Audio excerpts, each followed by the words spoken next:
to welcome you to the All Candidates Meeting 2014.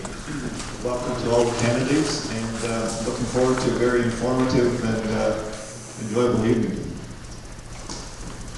This evening will give you an opportunity to ask questions and to hear from our local candidates. This should be an interesting evening to see how they would address agricultural issues if they were elected. We must continue to remind our politicians that agriculture is now the #1 economic driver in Ontario. And as an industry, we want that to continue and to move it ahead.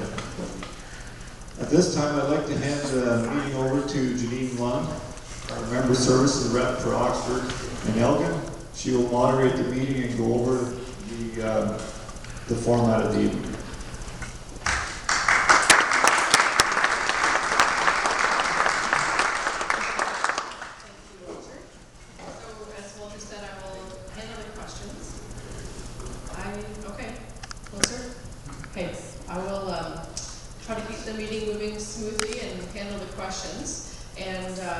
One thing that we normally do at the Federation is we have the questions come from the floor to the form of paper, and then we have a team here that will handle vetting the questions. So if you have any questions you want to address tonight, we're going to focus on agriculture first as time permits. Other questions may be handled, but I know John has pens and paper handy.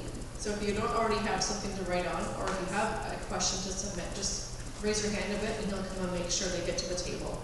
So then we'll just keep the questions going that way.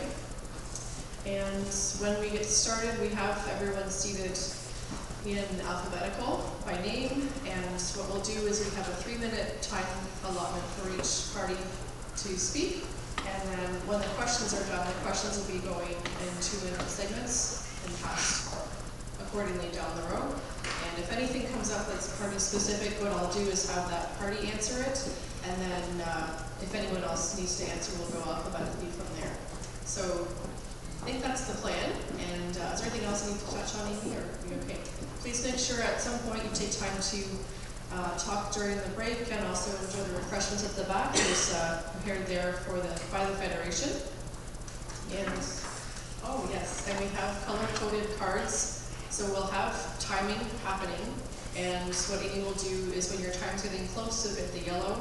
And when your time is up, you'll get the red. And at the red, I'll have to interrupt, even though I really don't like doing it. And you'll have had your chance, and then we'll move on to the next person. Okay?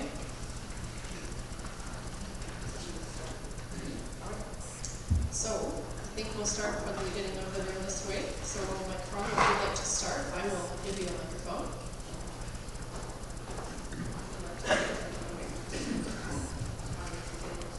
Thank you very much. Thank you everyone for coming and for caring enough to get involved and hopefully encourage everybody you meet to vote. I'm not a politician, but I know how important it is for democracy to work and how important it is for people to vote. I'm not a farmer either, but I do know the importance of agriculture. And that for agriculture to succeed, you need a quality product. And although I will not be up on all the contemporary techniques and legislation today's farmers deal with, I do know the basics. You need clean, safe water to operate.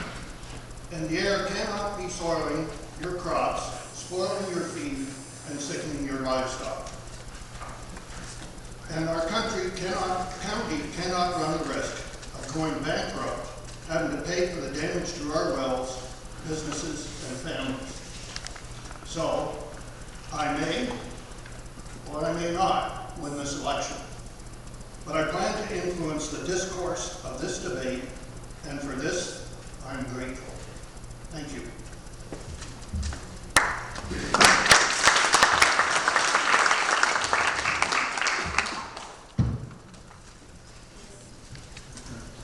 Thank you very much. I want to thank Amy and Julie for organizing the debate tonight, and thank everyone for coming at such a busy time of year.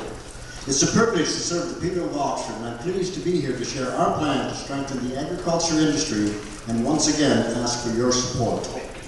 We all know how important agriculture is in our riding. As MPP for Oxford and critic for agriculture and food, I've worked hard to raise the agriculture concerns at Queen's Park. Since last election, I launched a consultation with farmers, food processors, and agribusinesses to hear about the challenges they are facing. And I want to thank everyone who took time to respond. In the survey, over 90% of farmers said they were impacted by increasing energy costs. As a part of our Million Jobs plan, we will get energy costs under control. We heard from everyone, farmers, agribusinesses, and food processors, that red tape is increasing. On average, farmers said they spend 155 hours a year just filling out government forms, and 40 standard work weeks. As part of our Million Jobs plan, we will cut red tape by 1/3 within 3 years. And to show how serious we are, if we don't accomplish it, Cabinet, including the Premier, will have their paid off. And speaking of Cabinet, I want to tell you that our plan includes reducing the number of ministers to cut spending, but we would once again have a full-time Minister of Agriculture. And I want to be honest, our provincial finances are in a mess. We are facing a $12.5 billion deficit, and next year is actually forecast to increase. We need to cut government waste to balance the budget. We are going to get rid of bureaucracies like the LINs and the Ontario Power Authority so that we can focus our limited resources on the frontline services that matter to us. As you know, before the last election, I worked with agriculture groups to push the government for a risk management program. Because of the financial mess, the government has now capped the risk management program, which means that it is no longer the predictable, bankable design we fought for. I would love to tell you that we could remove the cap today, but given the deficit we are facing, that wouldn't be responsible. However, it is one step that we can take now towards getting it back to a real insurance program.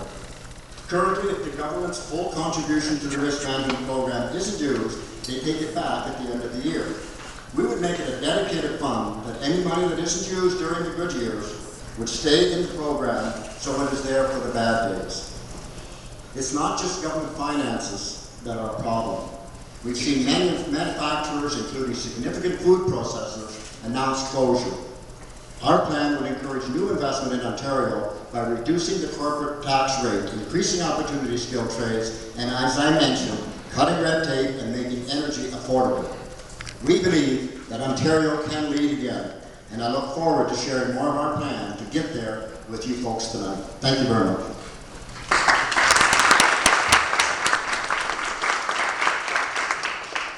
Now I should interrupt for a second. I did forget 2 items.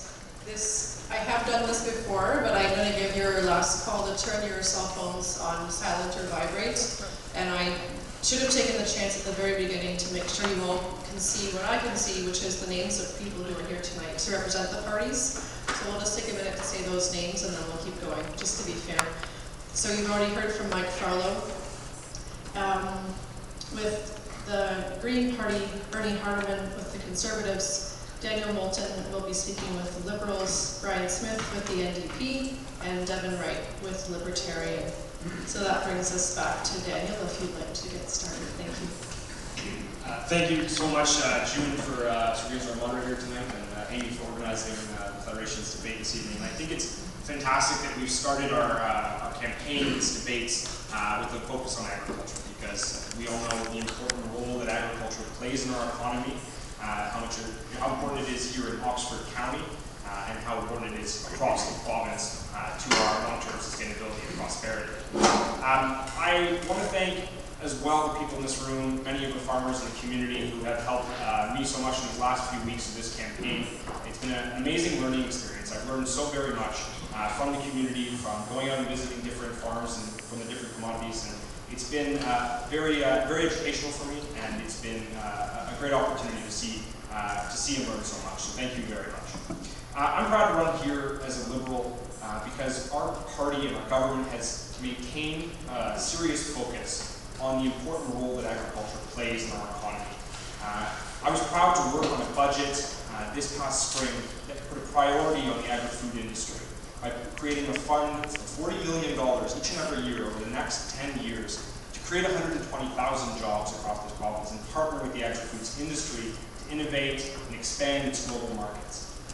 It's also a government that is committed to the predictability and sustainability of the industry and of farming in this province. That's why we partnered with the industry and listened to the industry in the creation of the risk management program, so that we can ensure that those with the long-term interest of our precious farmland keep the land that they have and hold on to that land. And I think that's incredibly important and a commitment that our government has maintained over the past several years.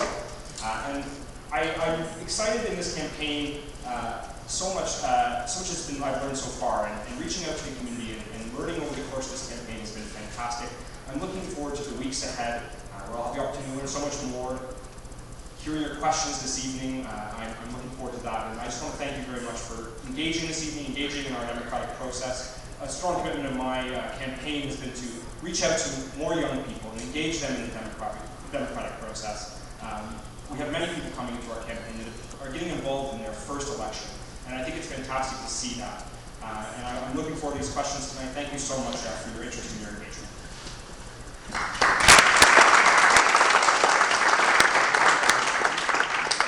Good evening, and like the others, I would say that it's always a very healthy sign when lots of people come out to talk about the things that make our democracy work. And one of the things that makes our democracy work is participation. So I thank you all for being here tonight, and I thank the people who spent a lot of time organizing it. It probably looks simple to do, but I have been in their shoes before, and I congratulate them on all the efforts they've done to pull things together.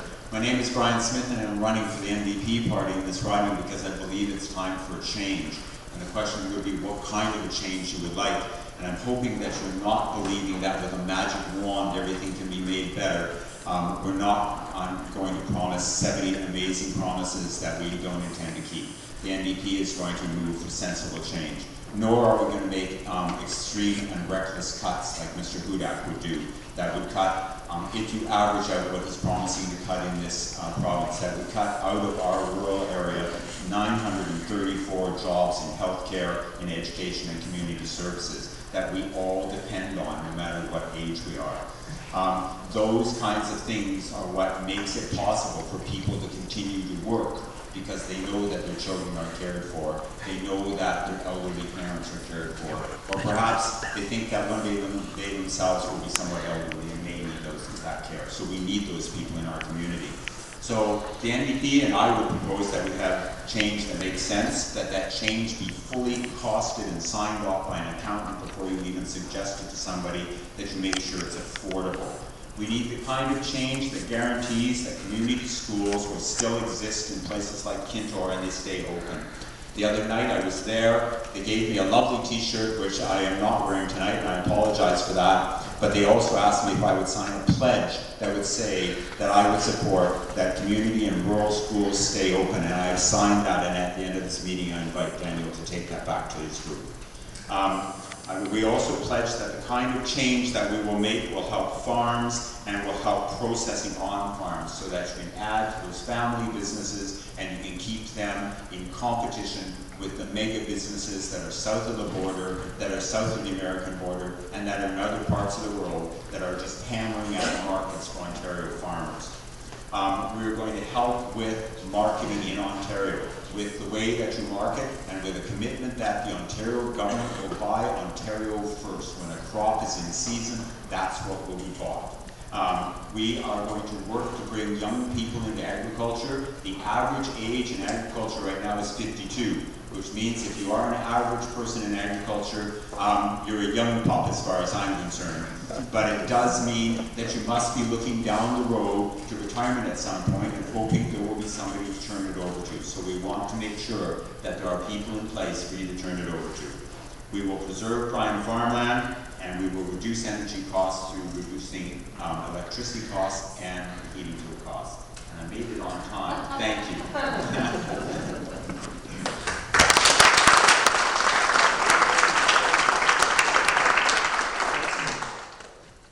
Hey everybody, how's it going? My name is Devin Wright. I'm running for the Ontario Libertarian Party, and we at the Libertarian Party feel that the agricultural sector is too important to leave to the government's hands. The OLP does not support subsidies for any business, and that includes agriculture. Businesses that should succeed or fail by their own merit. Government should not pick winners and losers.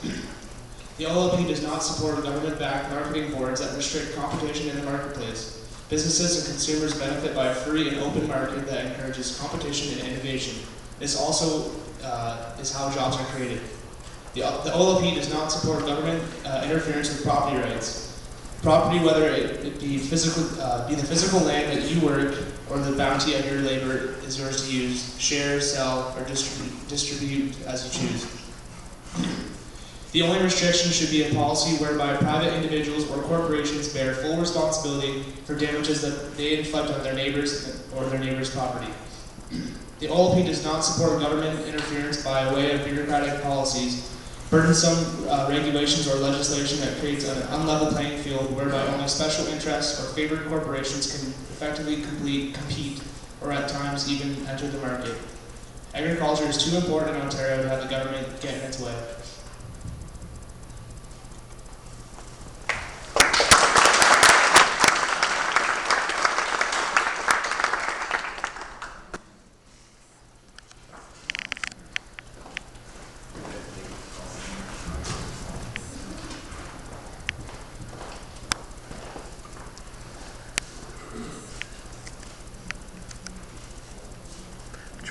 So our first question is for Mr. Moulton and for Mr. Smith.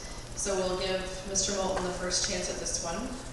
Ontario electricity rates have soared and are among the highest in North America, in part due to the Green Energy Act. What steps do you intend to implement to keep industry and farmers competitive given the cost of electricity?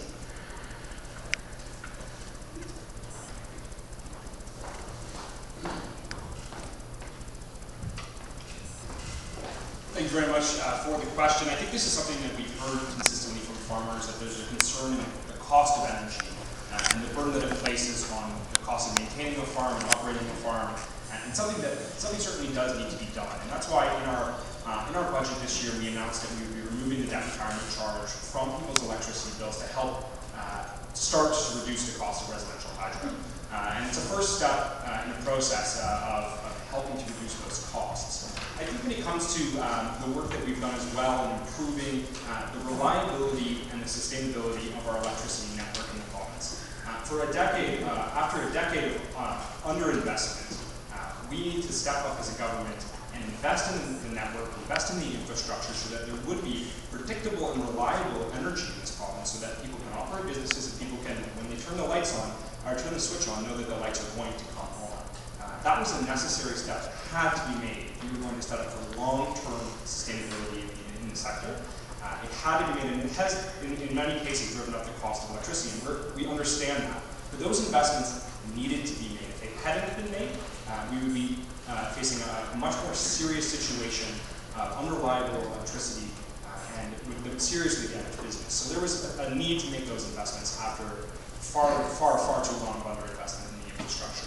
So I can understand that there are concerns about the cost of electricity, of course, and that's why we're working to move towards more sustainable and renewable sources of energy in this province that are going to set us up for further long-term prosperity. And I know that many of the farmers in this room will have taken advantage of the solar energy that we've been rolling over the last few years to provide a stable source of income for farms, but also to provide the energy needs for those operations.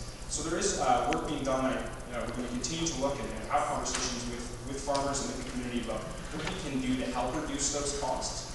And there's no single solution, and I know that I don't think any political party that tells you that they're going to reduce the cost of electricity is giving you the full story. And I don't certainly think that a government providing handouts of money to individuals or farmers is the right approach either.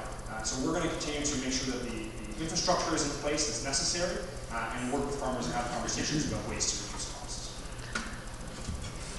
Thank you. The question about electricity has come up at every door I've knocked on and everybody I've talked to, so it's wonderful that the question has come up here. There's a number of things that are difficult with electricity in Ontario, and without giving you the whole history of it, is that there was the fragmentation under the Harris government of the electrical delivery, which has resulted in duplication We currently have 4 provincial agencies to deliver power, and we think that that is a needless duplication. As much as I'm sure that all my friends would like the salaries that run into the millions of dollars to be CEOs in those multiple agencies, I'm not sure it's necessary to have people doing all those things. When I listen to the people in Tillsonburg talking about their local power utility, which used to be a public good, and then was converted into being a private enterprise, but still owned by the town of Tillsonburg, I was listening to them talk about how 80% of their costs are in fact costs that come to them from those provincial authorities under a set of regulations that make it so very difficult for them to do business. We think that the amalgamation of those agencies would be a good first step, because that would take some top CEO salaries out, so that the local utilities could then be doing the things that they do well and have been doing well. And I know that there was an announcement earlier today about Woodstock Hydro, which is surrounded by Ontario Hydro, so it's certainly in the air to talk about electricity.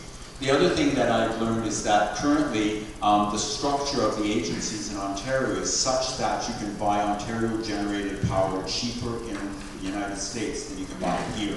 And I would suggest that when I buy an imported product, I frequently pay more than in its country of origin, and that balance is vice versa. That they should be paying a fair price outside of Ontario for generated power from Ontario, and that we should be paying a fair price. If there's a premium price to be paid because somebody outside of Ontario needs Ontario's power, then that should be paid by people from outside, and that revenue should come back to us so that we can assist in developing our own power grid. Good. I have to keep an eye on it.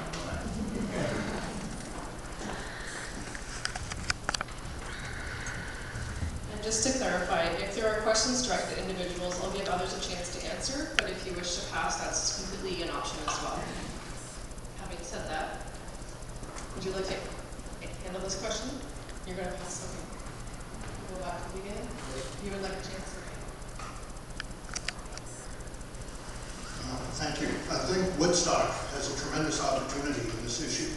Woodstock Hydro is one of the most progressive hydro companies in the province. When you ask the CEO what they do, he says they're providing a service. And before the smart meters came in, they had a meter that was installed in people's homes in rental apartments that you would swipe a card and put your power into a meter, and it would tell you exactly how much you were using. And at the end of, and what this resulted was a saving of 20 to 25% in your hydro rates. And so these kind of things can be done that will take the stress off the grid.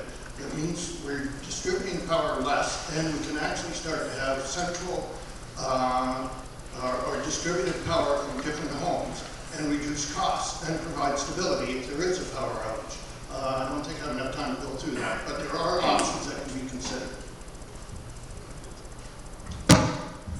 Thank you very much. And I just wanted to address the issue of the Green Energy Act and the fact that the windmills that are being built, the turbines that are being built, and the solar panels that are being built around the province. First of all, I don't think anybody in this room would be surprised that you can't, as a government, you can't buy power for 80 cents a kilowatt and sell it for a nickel and not expect that other 75 cents to increase the hydro bill for everybody else in the province. And that's exactly what's happening with a lot of the solar panels that are presently out there.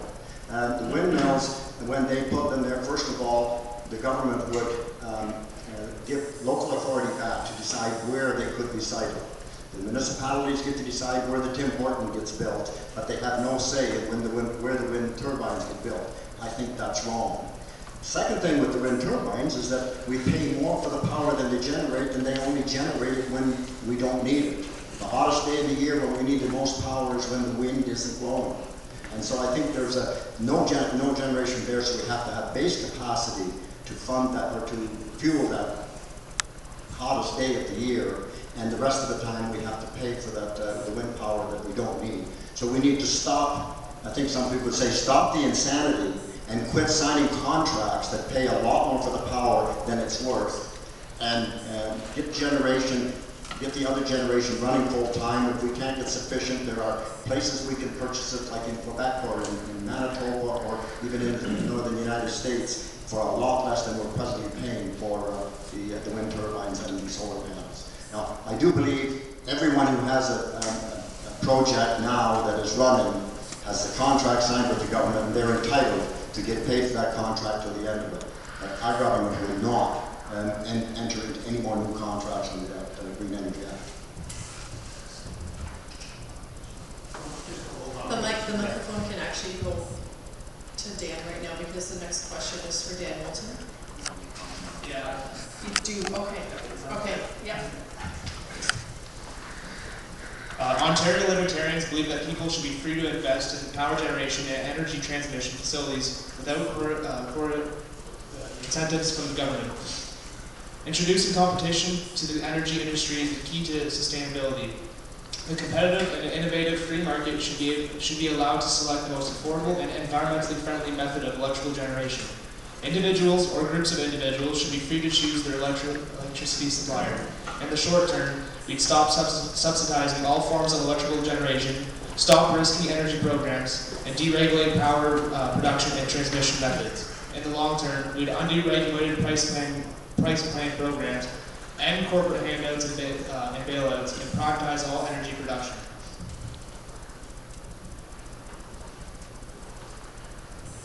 And just before the next question, we have a public service reminder that if people could take a couple extra minutes in writing your question, we're having a bit of trouble interpreting up here. So if you think I'm saying the wrong word, it's quite possible that we're not understanding what you've written.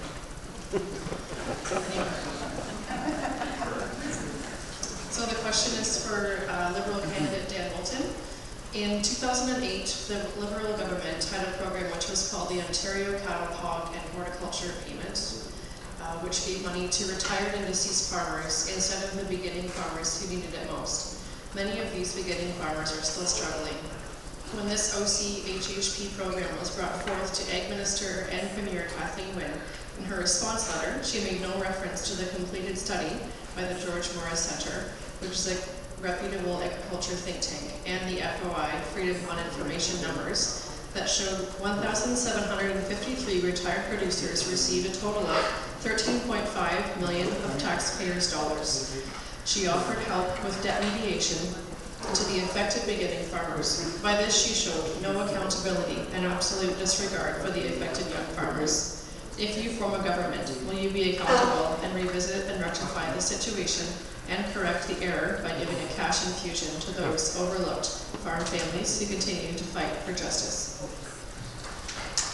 I think it's a great question, absolutely. I think there needs to be an emphasis as a government on supporting young farmers that are getting into the industry, that are looking to set up a long-term, get a long-term foothold in farming in our area. It's the only way that we can ensure the sustainability of this industry and ensure that, as I said, that land is kept in the hands of those with a long-term interest in its future. I absolutely, I don't know a lot about the specifics of the case that the question references, and I'm certainly interested to learn more about that. But I absolutely think that the focus should be on young farmers, and I'm interested to hear more about the specifics of that case. But as a government, we're going to continue to focus on how we support the growth of the industry, how we continue to ensure that agri-food farmers are able to reach new global markets. That's going to continue to be a focus of our jobs plan. It's a cornerstone of our economy and a cornerstone of our plan going forward. So there will certainly be an emphasis in the new Liberal government on young farmers.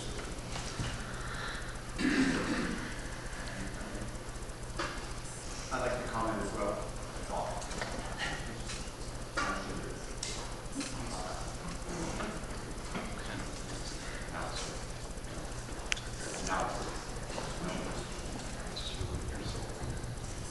Thank you. At my age, I'm low tech. In any case, what I wanted to do is